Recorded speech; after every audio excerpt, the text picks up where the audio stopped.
Welcome back to Face the Nation. We're joined now by a bipartisan group of mayors from across the country. Republican David Holt of Oklahoma City, Democrat Eileen Higgins of Miami, Democrat Quinton Lucas of Kansas City, and Republican Mark Freeman of Mesa, Arizona. And it's good to have you all here in town at the table together, speaking in a bipartisan way.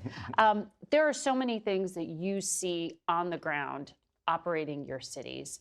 And what we see in our polling again and again is the number one issue for people when they say it's the economy. What they really mean is the cost of living.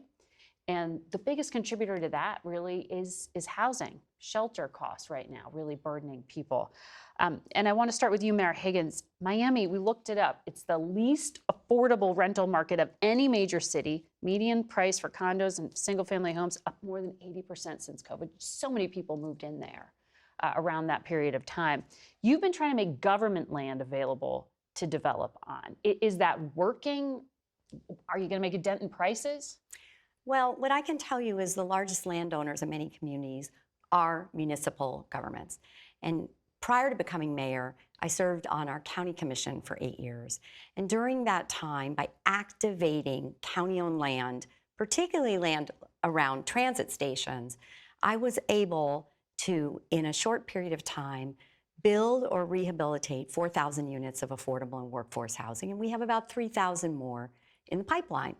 So that is a big contributor, and it can be used better, and certainly I intend to do so at the city.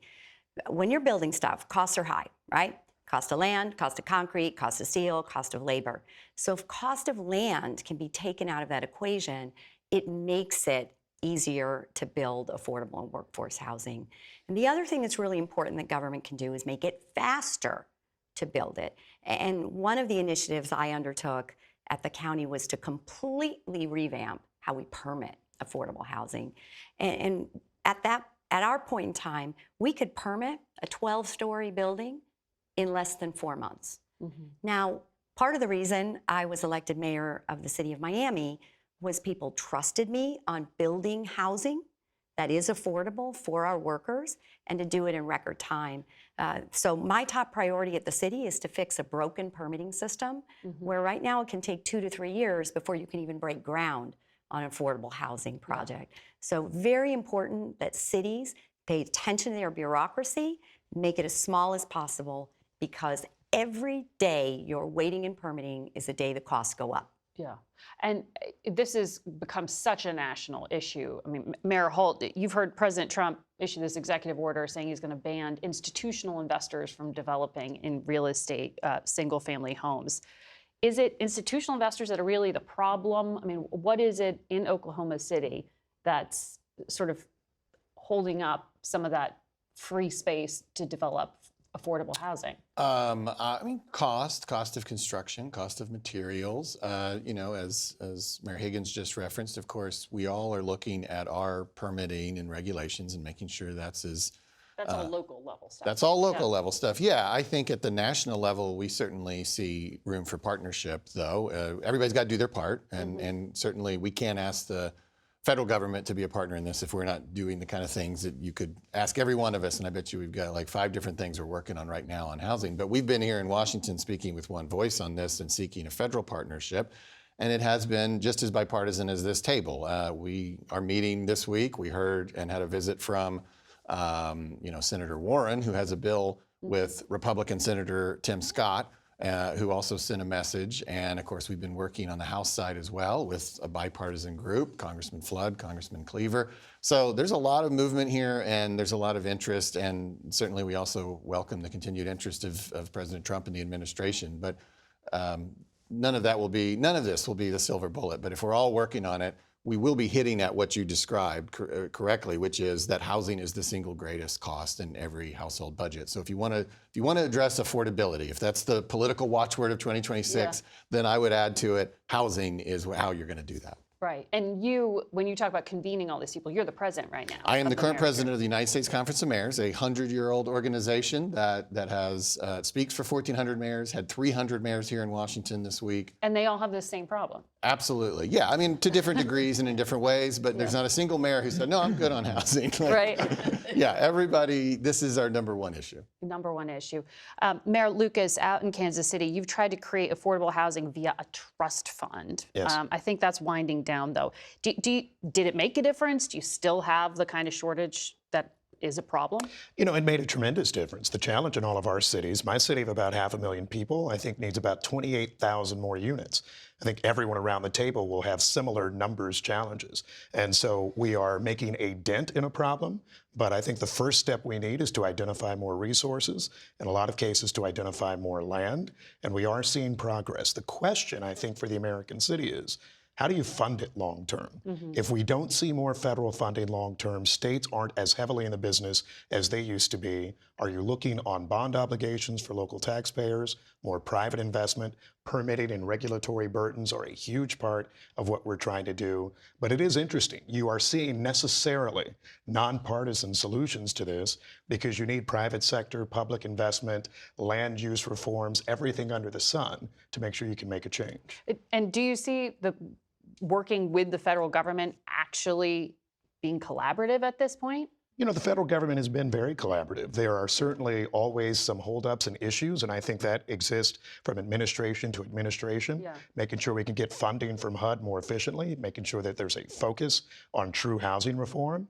But frankly, we recognize that there's not a lot moving in Washington some days, but this bill on housing is one of them. And so we do see progress. We see an administration that's talking to us on it, and we hope and believe that everyone understands that housing is core to how we make our cities better long term. I can confirm that a lot is stuck in Washington. Your comment is correct there. Mayor, let me ask you, because out in Arizona, we look, there's just like statewide this population boom that has happened. And that's adding to not just the housing shortage. You got a water crisis out there to support this population. We checked, and the renters in Arizona are spending at least 30% of their income on housing. How do you offset all of those strains? Well, for Mesa, Arizona, what we've done is we're a unique city. We don't have a primary property tax, nor do we have a tax on food. So when you go to the grocery You're store— trying to get more people to move there now? Well, along with the water crisis you brought up, we're not in a water crisis. In fact, Mayor Gallego and I have formed a water coalition to where we're working on water strategies and portfolios because we have a 100-year assured water supply for Arizona, especially for all our municipalities. And that allows us to meet the housing needs that we need in our community and affordability. And we're holding our prices down in Mesa and our surrounding areas. So you don't see it as a water crisis right now, even though you have this sort of messy interstate battle over the Colorado River and oil and water supplies? Well, just transparent, I am a farmer, so I do farm. I use water to irrigate my crops with. And we are having a water issue with the upper basin and lower basin states, so that lower basin, which I'm in, is willing to negotiate with the upper basin and to continue to get additional waters to Arizona, which we definitely need. I mean, Arizona and Mesa, we have experienced a 775,000 acre-foot cut of water. We are the junior partners on the Colorado River, where other states are not. So we've taken our share of cuts. So we want solutions. That's what we need. And we'll be watching that because I believe that interstate conflict is only facing more deadlines and pressure. But let me come back to you, Mayor Higgins. We checked. Bank of America lists Miami as one of the top cities with the largest population loss year over year. 70% people there who were leaving chose to go elsewhere in the South. What is it that's driving the migration out? After you had this boom during COVID, people now leaving, is that due to just affordability? Is that due to something else? We are still blessed with a lot of companies that are locating their headquarters and choosing Miami as their home. And so certainly we continue to see people moving there. Now, we did have, I guess, the COVID boom of people that came down for a while that weren't intending to make Florida their permanent home. And so some of them have gone back to other places. But at the end of the day, we still have a robust sector of our community that is there, They've always been there. And so my job now is to make sure with these new tech companies and AI companies and cyber companies that are locating and calling Miami home, to connect our workforce to those high-paying jobs, because we have traditionally been a service sector economy. And it's great to have a hospitality economy. Those tend to be low-wage jobs with low benefits. And so workforce development programs, particularly in cooperation with Miami-Dade College, to prepare our workers for these tech jobs is the way to make sure we are addressing affordability through wages, not just through the cost of housing, giving them access to the careers they deserve and to harness the opportunity that is locating with these companies in Miami. So I want to come back to tech, but let's just continue on this theme of labor and supply. Immigration is such a heated issue in this country right now, and enforcement in particular. There's, at the national level, this tension we're seeing, particularly in the wake of the shootings in Minnesota, between the federal government and then state and local authorities. And I want to understand how you're thinking about this, because I saw your statement that called for general de-escalation. None of your cities are technically sanctuary cities. All of them comply with requests from the federal government to cooperate on immigration enforcement. That's different from places like Minneapolis. Mayor Freeman, we checked, 4% of the population in Arizona is undocumented, according to Pew. As I understand it, you have limited cooperation with ICE, and you hand people over to federal authorities if they have an immigration infraction, but your local authorities picked them up for something else, right? That's what, in effect, that policy means. Why does that work for you when it doesn't work in places like Minneapolis and you have this high degree of tension and this standoff? Well, personally, I think that's a great question, but I think there's some misinterpretation, excuse me, of it, because in Mesa, we have an agreement with ICE, but however, it's only on infractions that may be a civil infraction, and so we don't have a jail in Mesa, Arizona. So we go to a holding facility, and we've been working with ICE for since 2009 with an agreement that we found very successful with. But more importantly, what we're doing in Mesa, I've elevated it to the next level. We have Dias de Muertos, the Day of the Dead, that we have with our Hispanic, Latino community. We have El Grito, who's the liberation of Spain from Mexico. So we have these great experiences in Mesa, Arizona, in our downtown area in cooperation with our Latino, Hispanic area. And I meet with our pastors as well to make sure that everything is going well on their end. And you don't feel the tension at the local level right now? Like the debate we're having as a country? No, I don't Are people talking about it? Yeah, they talk about it in our community, but I'm meeting with the people who are actually affected by it, and they find comfort in knowing that our city stands ready to support them. So there's no protest or pressure to change your current policies more towards something like out in Minneapolis?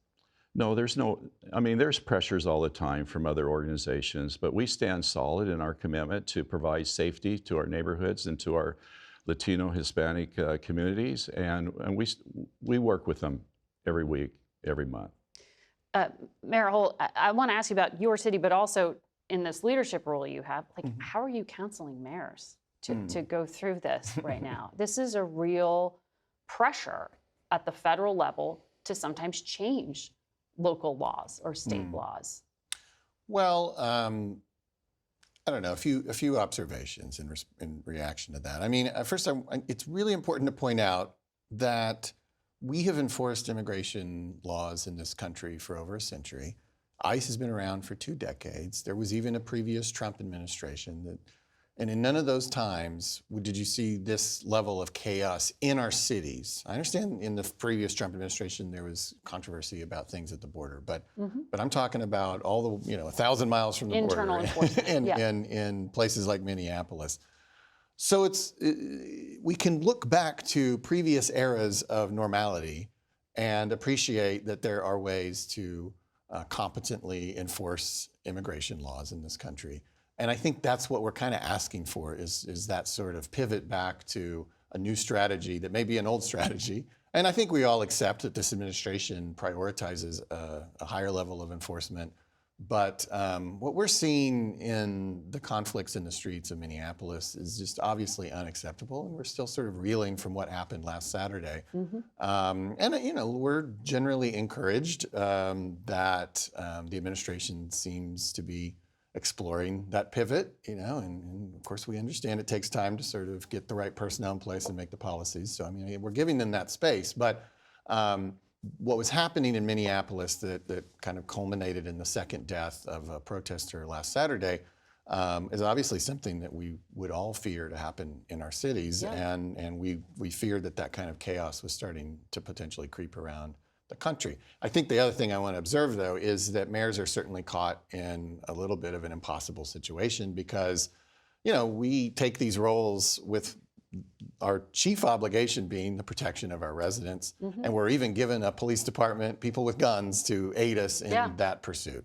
But there is a thing called the Supremacy Clause of the United States Constitution. And when the federal government and federal law enforcement comes into your city, we are fully subservient to that in the eyes of the law. And we also believe in the rule of law. So we get caught kind of in the middle of these tensions, and we need a federal government who will use discretion and restraint with that power. And that has mostly worked for the last 250 years. So I think we just need to remind everybody that this is possible. And I think you see mayors maybe messaging some of that to our residents, some of it to Congress, some of it to the administration, just trying to find a happy medium for everybody where we can coexist with all of these inherent tensions that, of course, have always existed, and we have largely been able to manage. But that's why I think it's so interesting to talk to you all as mayors, because you actually have to deal with these people day to day and secure their safety, as you said, but also, remain compliant. In Oklahoma,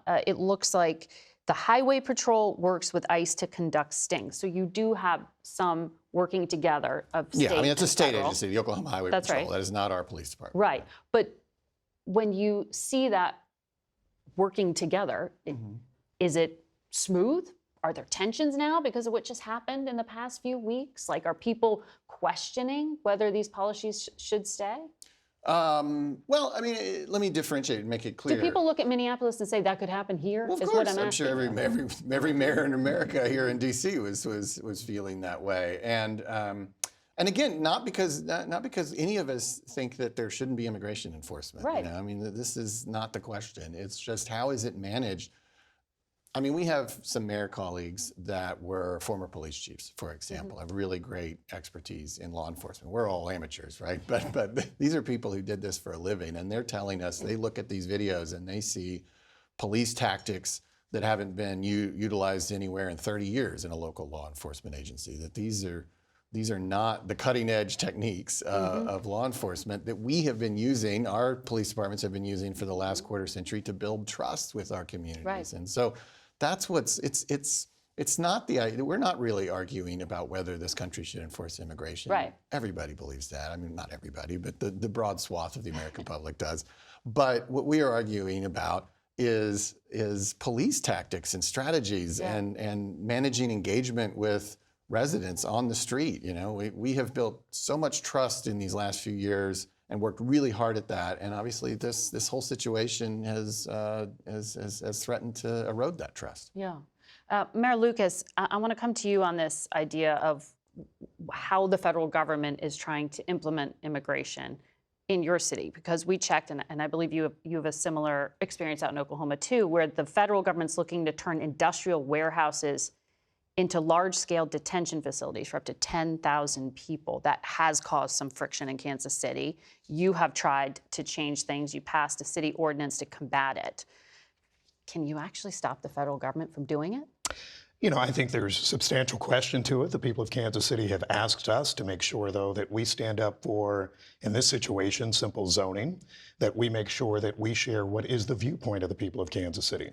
There absolutely is a supremacy clause. There's also a 10th Amendment. And so in our view, which is reserved to the states, which includes local zoning, local police powers, particularly where private contractors are in the transaction with the city, we have the opportunity to engage. There's been a long fight near us in Leavenworth, Kansas, for a prison and a military base, where they've also managed to reject the placement of a federal facility working through a private enterprise. So we wanted to make clear not only that people largely didn't want a 10,000 person detention facility near them, but also that they have to go through things like zoning, a special use permit. It sounds in some way boring. It is core to what government is. But I think taking us from perhaps the political issue, there's the simple one, which is in all of our communities, we want to make sure people are treated humanely. Converting a gigantic distribution facility next to railroad tracks and all of that into a warehouse for 10,000 people, for which it was never designed, is not right. And it is fundamentally something that is inhumane and inhospitable, at least to the census that we have in Kansas City, and I would submit to you most American cities. So whether it is converting giant distribution facilities into mass detention warehouses, whether it's Alligator Alcatraz in Florida, or anything under the sun, I think you are seeing communities say, we want to make sure that if there will be detention, if there will be enforcement, it is consistent with constitutional principles long term. Can you stop it? Do you know yet?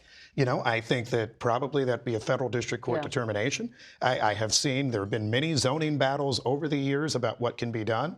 I think the fact that you mainly have private enterprises that are looking to build these, then lease to the government, creates some level of a question. And just on you, Mayor, quickly, I saw that the owners of the warehouse are now trying to not sell the property to Homeland Security. Yeah. Is this because people just don't want it in their backyard, or? Well, yeah, I mean, this is actually, I think this whole question is interesting because it's actually where we can find a lot of unity. It's a land use question. It's not a political question or even an immigration question. It's Well, for some people it is, right? yeah, I mean, maybe, but also like you can be for a very aggressive approach from ICE and not want to live next to a detention center, right? So it becomes an NIMBY issue. Yeah. And Not in my backyard. We also have a fundamental belief always in local control and the belief that if there's a land use question, it should be adjudicated at the local level. There should be hearings and people should be able to talk and there should be votes. And when the federal government, however, historically acquires land in a city, because of the supremacy clause, they don't ask for a thing. They don't ask for a zoning approval. They don't ask for a building permit. They just do it.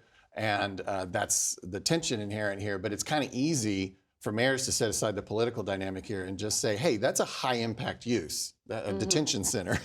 We have a special permit requirement for that. We would really like to go through a process, take that through a process. And so, yeah, Kansas City passed a resolution to try and create what may ultimately be an adjudicated flashpoint over that question. In our situation in Oklahoma City, the facility that was proposed, now the owners are no longer engaging with DHS over that conversation, but we'll see where all that goes. And before we leave the topic of immigration, Mayor Higgins, nearly 7% of Florida is undocumented, according to Pew. In Miami, the police cooperate with ICE, but you, during your campaign, were very critical of that decision to cooperate.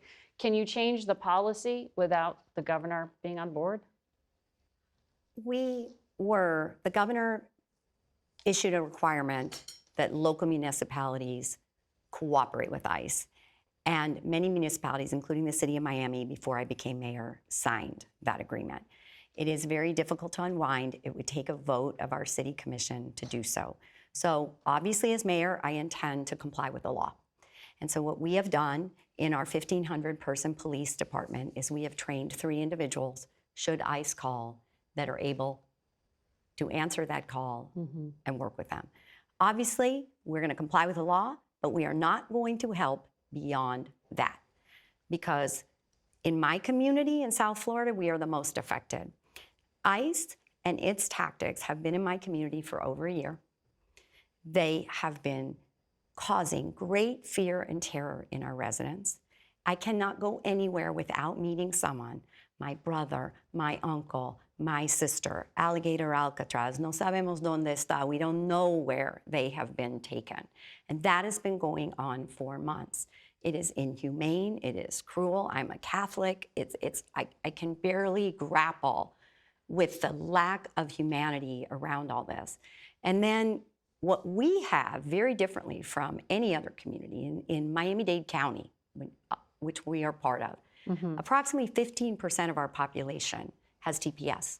So you're talking temporary protected status. Temporary protected status. You're talking about between 250 and 300,000 individuals that would that have slowly but surely, as they've lost status, become overnight illegals in the eyes of the federal government.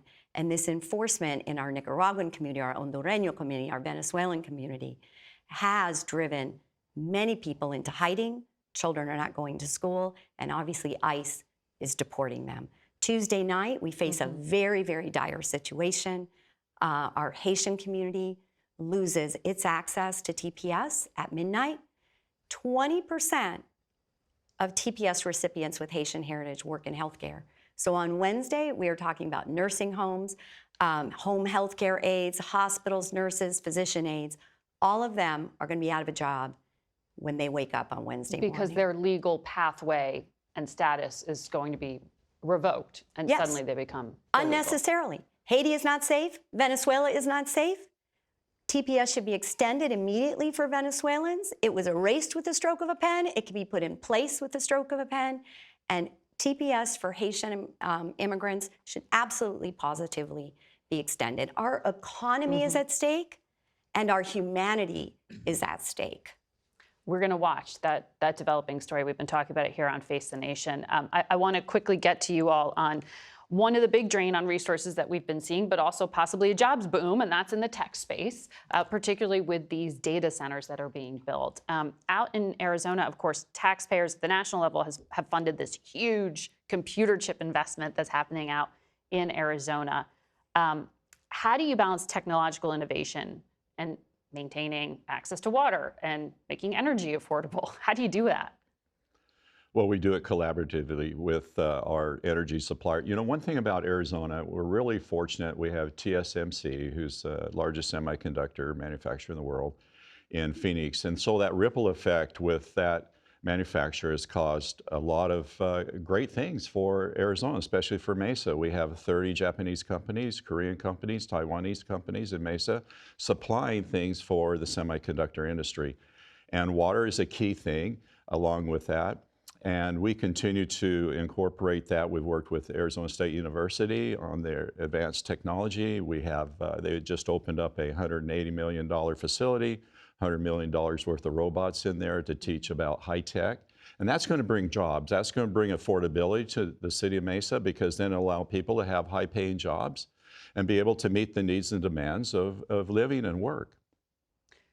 Now, did you want to get into water or? Well, you just sold me on all the good things, but you practically are going to have to figure out all the other things too, like higher energy prices. And you already said it's not a water crisis, but it's a water issue.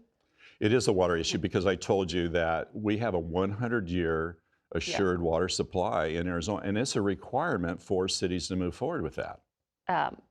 Let me get to you here, Mayor Holt. Energy prices in Oklahoma up 7% year over year. How much is the tech boom driving up the energy costs? I don't know. I think. Is it? I would love for somebody to say Oklahoma City's having a tech boom. Actually, so. Well, you've got data centers.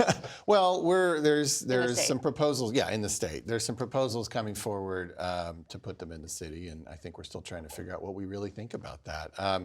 I think we all are. And if I'd have been on this set 6 months ago and you'd asked me about data centers, I don't know what you're talking about. Right. This is embarrassing. But now it's like everything. It's a huge It's a huge at the issue. We local all level. got them coming forward with zoning proposals and the need for water and energy. I will say, and we don't have all the details at my fingertips, but part of the reason we come together is best practices. And Lansing, Michigan would be worth a Google, because they recently came to an agreement with somebody opening a data center, and the mayor shared all that with us this week, and it sounded like a pretty good deal, right? So I think that's going to be, I think we're all trying to find benchmarks and try to find, like, okay, if we're going to do this, what should we be asking for? And the Lansing, Michigan model sounded pretty impressive. But I mean, we're all interested in jobs and investment in our cities, but obviously we got to make sure the cost-benefit analysis ultimately works. And last question to you, Mayor Lucas. More than 30 AI data centers in Kansas City? I had no idea. Yeah. How are you managing that, though? I think it is highly controversial. So you hear about the benefits. Yeah. Largely, the discussion of the benefits are the revenues that come both to local government, obviously the companies, the tech jobs, although there aren't that many that come with each data center. The challenges are this. There aren't. Right. You're using a lot of land, you are using a lot of utility resources, and you're using the grid quite a bit. And so even though you may have the best contracts long term, the question that isn't just at the city level, but really for public regulatory commissions at the state level and beyond, is how much is too much? How much in one community do you want to be dependent on one economic sector? And fundamentally, do you want this large scale of a use across the street from somebody's house, in their neighborhood, with all of those challenges? Well, I know we'll be tracking it more on Face the Nation. Thank you all for joining us in this bipartisan fashion. This is what we do. This is Mayor. Hey, this is Washington, okay? It's great to see you guys sitting down and talking to each other and having a conversation about real issues that impact real people. Thank you all for joining us. We'll be right back.